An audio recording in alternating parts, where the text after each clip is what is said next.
El viento soplaba fuerte esa noche, haciendo crujir las vigas y sacudiendo el tejado suelto del cobertizo trasero, mientras las ramas de los álamos rozaban las paredes de adobe. Acababa de ordenar la cocina, doblando con cuidado los últimos dibujos de Rafael en una pila prolija, cuando un golpe seco en la puerta me hizo dar un brinco.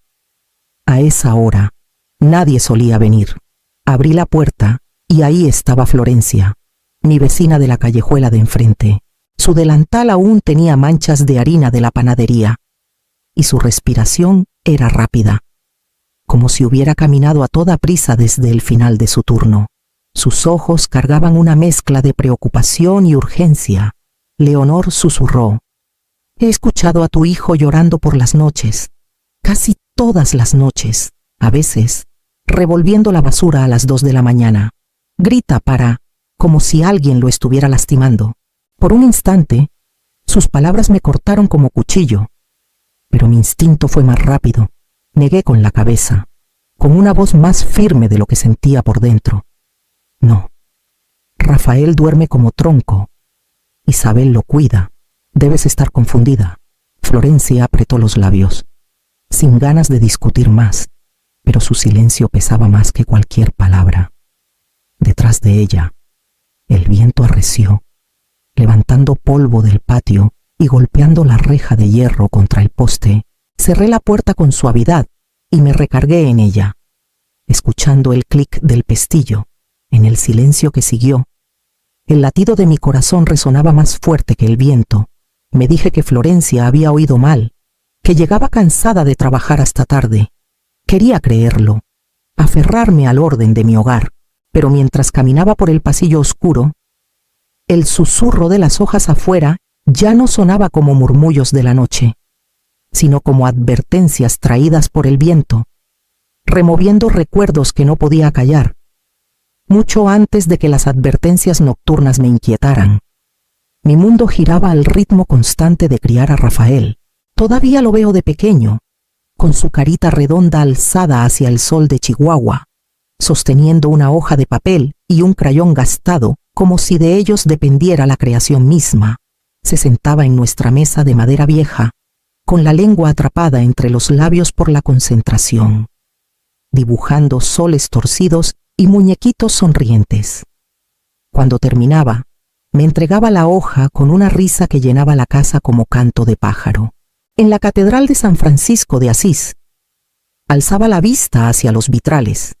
Hipnotizado por los colores que pintaban su rostro, los feligreses aprendieron a saludarlo con suavidad, rozando su hombro, y él asentía con solemnidad antes de romper en una sonrisa que derretía hasta las expresiones más duras. Los domingos, después de misa, tomaba su mano y paseábamos por la plaza de armas, con el aroma de chile asado y el zumbido de las guitarras envolviéndonos.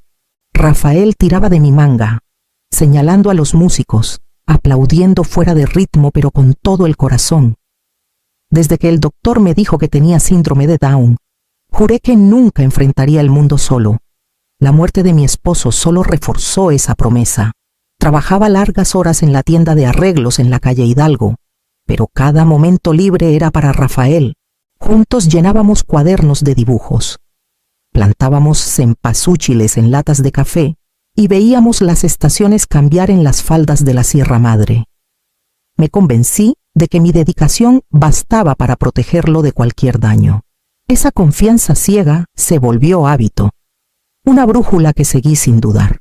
Incluso cuando la inquietud rozaba las orillas de mis noches, me aferraba al mapa que había trazado hacía tiempo, uno donde el amor era la única dirección que confiaba, y donde cada camino llevaba de regreso a mi hijo. Conocí a Isabel una tarde cuando el sol ardía abajo sobre las paredes de adobe, y el aire olía a humo de piñón. Llegó a mi puerta con una canasta de pan dulce de la panadería de su prima. Con una sonrisa suave y ensayada, preguntó por Rafael, con una voz cálida y cantarina, y cuando él entró arrastrando los pies, ella se agachó para saludarlo como si fuera la persona más importante que hubiera conocido. Desde ese día, se volvió visita frecuente. Traía pequeños regalos, lápices de colores, bufandas brillantes, un cuaderno nuevo, y Rafael se iluminaba en su presencia. Me dije que esto era la compañía que él merecía, una bondad que aliviaba la soledad que a veces temía al mirarlo en el silencio de nuestra casa. Meses después, se casaron en nuestro patio trasero, bajo el álamo. Cociné ollas de pozole verde. Los vecinos trajeron tortillas, y el padre de San Francisco los bendijo frente a la pequeña multitud. Rafael llevaba una chaqueta un poco grande para sus hombros, pero su sonrisa era amplia y sin nubes. Isabel tomaba su mano como si la anclara. Por un momento, creí que Dios la había enviado para aligerar mi carga, para prometerle a mi hijo un futuro seguro. Aún así, noté detalles pequeños, llamadas que contestaba afuera en susurros apresurados, cómo se ofrecía a organizar el correo para mantener las cuentas en orden, y cómo rondaba cerca del cuaderno de cheques en el cajón de la cocina. Cada vez apartaba la inquietud, recordándome que todo matrimonio requiere confianza. Cuando Florencia me felicitó y dijo que Rafael era afortunado, asentí y le dije: todos lo somos. En el fondo, quería creerlo. El amor, pensé, por fin había envuelto a mi hijo en nuevos brazos, y me convencí de que no había razón para jalar los hilos de ese paquete. Pero pronto, pequeñas grietas comenzaron a aparecer, y me sorprendí mirándolas más tiempo del que pretendía. Ocurrió tan sutilmente que casi no lo noté. La risa de Rafael, antes tan constante como la brisa en la plaza de armas, se fue apagando en silencio. Ya no corría a la mesa a mostrarme sus dibujos, ni aplaudía fuera de ritmo cuando los músicos callejeros tocaban sus guitarras. En cambio, se quedaba en los rincones, con los hombros encorvados, los ojos bajos, como si el peso de algo invisible lo aplastara. En las comidas, apenas tocaba la comida, moviendo frijoles por el plato, mordisqueando un pedazo de tortilla antes de dejarlo. Cuando lo animaba con suavidad, sonreía débilmente, pero no era la sonrisa radiante que antes iluminaba la casa. Era algo ensayado, frágil, como si la ofreciera solo para calmar mi preocupación. Un domingo en San Francisco, el padre lo saludó como siempre, y Rafael se sobresaltó. Se encogió, agarrando mi manga tan fuerte que sentí sus uñas a través de la tela. Sus ojos brillaban de miedo hasta que salimos del santuario. Le aparté el cabello, susurrando consuelo, pero por dentro cargaba el aguijón de la inquietud. Florencia me interceptó fuera de la panadería días después, sus ojos buscando los míos. Aún lo escucho, murmuró, llorando, hablando con alguien. Debes mirar más de cerca. Le dije que estaba equivocada, pero incluso mientras hablaba, sabía que mis palabras sonaban vacías. Por las noches, Isabel me traía té, aromático y cálido, insistiendo que me ayudaría a descansar.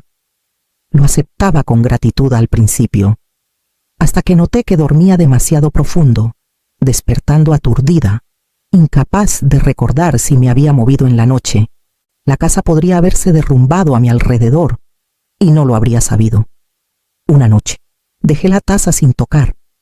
Más tarde, acostada con los ojos cerrados, sentí el peso del silencio oprimiendo, pesado y antinatural. Más allá de mi puerta, creí escuchar el leve crujir de una silla, el susurro de pasos en el piso de loseta. Me quedé quieta, con el corazón latiendo fuerte, fingiendo respirar pausadamente, y me dije que al día siguiente dejaría de ignorar las sombras que se acumulaban en mi propio hogar. La primera señal apareció en la basura de la cocina. Un blister de pastillas yacía medio aplastado bajo cáscaras de cebolla y restos de café, con las etiquetas arrancadas. Lo levanté con cuidado, el plástico resbaloso, y conté los espacios vacíos. Mis manos temblaron mientras lo devolvía al lugar, cubriéndolo con una servilleta, como si ocultarlo también pudiera ocultar la sospecha que crecía en mí esa semana. Mientras barría el patio, noté tierra removida bajo el álamo. Me arrodillé. Aparté el polvo y descubrí un pequeño escondite medio sándwich, una manzana magullada galletas aún en su envoltura. Rafael había escondido comida, enterrándola como si se preparara para una hambruna. Mi pecho se apretó. ¿Por qué mi hijo, que siempre confió en mí para alimentarlo, escondía comida como animal acosado? Esa noche, acepté el té que Isabel me dio. Sonreí como si estuviera agradecida, y luego, cuando se dio la vuelta, vertí el líquido oscuro en el fregadero. El aroma de hierbas se alzó como un fantasma, amargo y empalagoso. Lavé la taza, la puse boca abajo y regresé a mi cuarto con la mente más clara que en semanas. Me acosté inmóvil, con los ojos cerrados, escuchando. El ventilador del techo zumbaba. El viento golpeaba ramas contra las paredes de adobe. Entonces lo oí el leve roce de una silla deslizándose por las losetas, el crujido de una bisagra, el susurro de pasos en el pasillo. Mi respiración se ralentizó en el ritmo del sueño fingido. Aunque cada músculo de mi cuerpo estaba tenso, los sonidos se dirigieron hacia la habitación de Rafael. Agarré la sábana, luchando contra el impulso de levantarme y enfrentar lo que esperaba tras mi puerta. En cambio, me quedé quieta, mi mente catalogando cada detalle, la hora en el reloj brillando débilmente, la dirección de los pasos, el silencio que siguió. Por la mañana, solo tenía una certeza: la paz a la que me aferraba era una cáscara frágil, agrietándose bajo el peso de la verdad. Mientras veía a Rafael apartar su desayuno y mirar al vacío, supe que no podía seguir cerrando los ojos. Esa noche, me preparé. El té sería vertido otra vez, la máscara del sueño cuidadosamente colocada. Lo que se moviera en las sombras de mi casa, estaba lista para verlo con mis propios ojos. El reloj marcaba poco después de las 2 cuando tomé el celular. Con la cámara lista para grabar, me quedé quieta hasta que el crujido familiar de la tabla del pasillo rompió el aire. Por la rendija de mi puerta, vi un rayo pálido de luz barrer el suelo. Los pasos de Isabel eran medidos, deliberados, más suaves que un suspiro. Llevaba una linterna pequeña, cuyo círculo amarillo bailaba contra la puerta de Rafael. Me levanté en silencio, descalza, manteniendo el celular firme. Mi pecho latía tan fuerte que temí que ella lo oyera. Isabel abrió la puerta con cuidado y se deslizó dentro.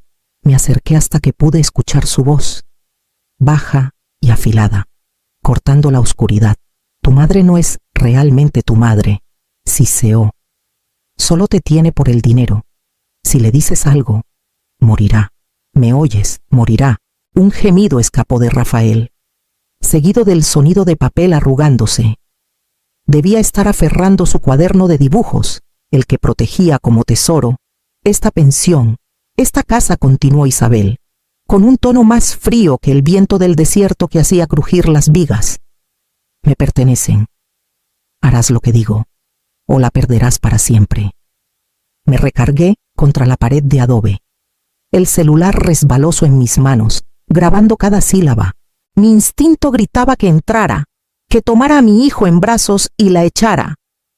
Mis piernas se tensaron para moverse, pero me obligué a quedarme quieta, sin pruebas.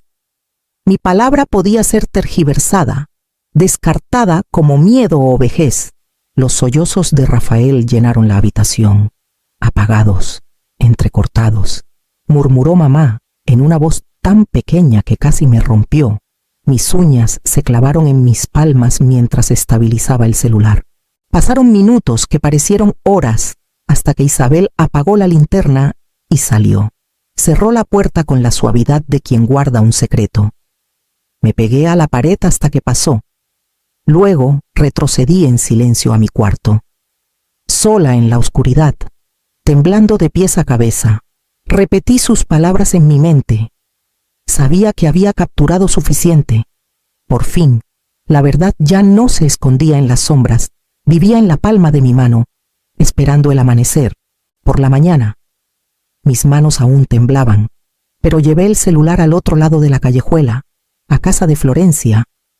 Me hizo pasar, con el olor a levadura y pan caliente pegado a su ropa. Presioné reproducir.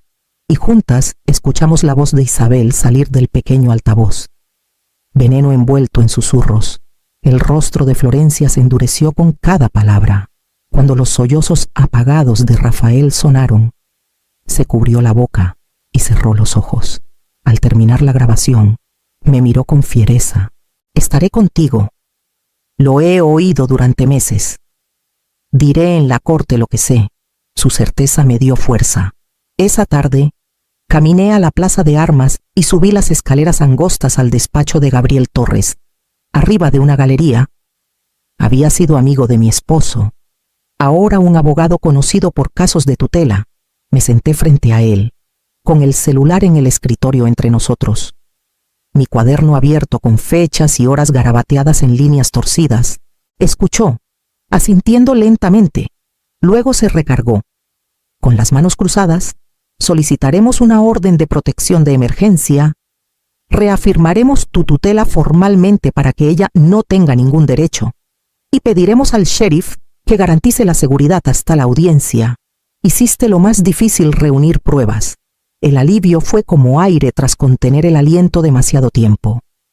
Aún así, el miedo rondaba en los bordes, porque sabía que el enfrentamiento llegaría. Esa tarde, Rafael se sentó a la mesa con su cuaderno, los crayones desparramados como dulces derramados. Dibujó despacio, con líneas precisas. Cuando terminó, deslizó la hoja hacia mí 3 muñequitos bajo un sol amarillo y amplio, uno alto, uno redondo, uno pequeño. Sus dedos golpearon la hoja, sus ojos buscando los míos con urgencia silenciosa. Tracé el dibujo con la mano, entendiendo su súplica. Quería seguridad, unión, la promesa que una vez le di sin dudar. Sabía que el día siguiente traería la primera prueba de esa promesa. Dentro de las paredes de nuestro hogar, a mediodía, la sala parecía un tribunal. Gabriel estaba cerca de la ventana con su maletín abierto, el ayudante del sheriff junto a la puerta, y yo sostenía el celular, con el pulgar sobre la pantalla. Isabel entró con una canasta de ropa doblada, su expresión tan brillante y relajada como siempre. Presioné reproducir. Su voz inundó la sala, clara e inconfundible. Tu madre no es realmente tu madre. Si hablas, morirá. Esta pensión, esta casa deben ser míos. Las palabras llenaron el espacio como humo, y por un instante, hasta las paredes parecieron retroceder. Isabel se quedó helada. La canasta se deslizó de sus brazos, las toallas cayendo al tapete. Forzó una risa, débil y tensa. Esa no soy yo. Alguien alteró eso. Gabriel la interrumpió, tranquilo y firme. Es tu voz, grabada en esta misma casa. No hay alteraciones. Hay testimonios que lo confirman. Su máscara se rompió. La sonrisa se desvaneció, reemplazada por un destello de ira. Luego desesperación. Estaba bajo presión, balbuceó. Mi familia debe dinero. No quería hacer daño. Solo. El ayudante levantó una mano. Basta. Tenemos lo que necesitamos. Su voz era calma, pero definitiva. Los ojos de Isabel buscaron los míos, buscando compasión, pero solo sentía el dolor de la traición. Retrocedió mientras el ayudante explicaba la orden de protección temporal y le indicaba que tomara solo lo necesario. Rafael había estado detrás de mí, en silencio hasta entonces. Cuando el ayudante llevó a Isabel hacia la puerta, me agarró la manga y susurró: no te vayas. Su voz temblaba, sus ojos abiertos de miedo. Lo abracé, presionando su cabeza contra mi hombro, y susurré: aquí estoy. Cuando la puerta se cerró tras ella, la casa suspiró. El ayudante confirmó que volvería para la audiencia, y Gabriel explicó los siguientes pasos. Pero mi atención estaba en el peso constante de la mano de mi hijo, sosteniendo la mía.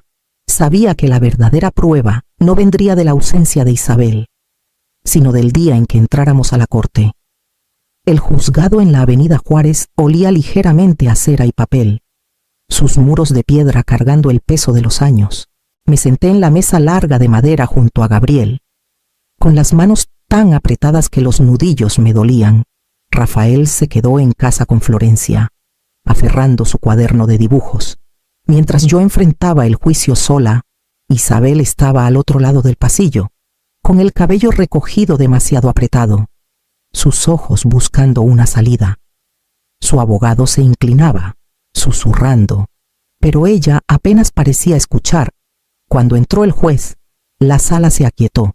Gabriel se levantó primero, detallando la cronología, las pastillas en la basura, el testimonio de Florencia y, finalmente, la grabación. Mi celular descansaba en la mesa de evidencias, su pequeño marco de pronto más pesado que cualquier arma. El juez escuchó con atención, su expresión seria pero paciente.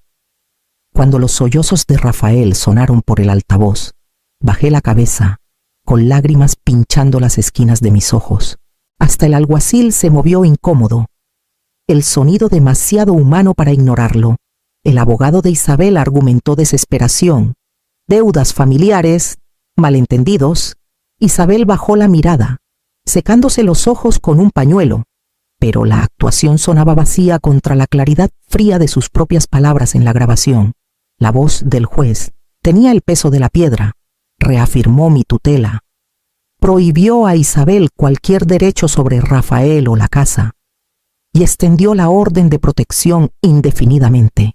Se le ordenó asistir a consejería y se le retiró el acceso a la pensión de Rafael.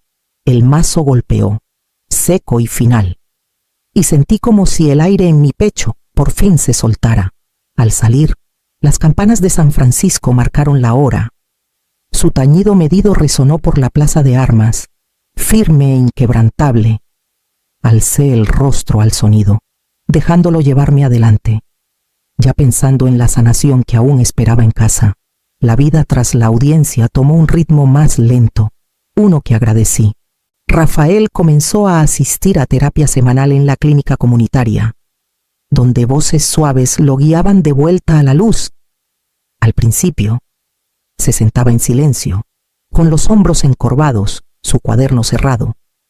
Pero poco a poco, las líneas volvieron a la página, primero tímidas, luego audaces. Una tarde dibujó un trío de guitarristas en la plaza de armas, con sus instrumentos más grandes que la vida misma. El sol derramándose sobre sus cabezas. Me mostró el dibujo con una sonrisa tímida, y supe que partes de él estaban regresando. Yo también encontré terreno nuevo.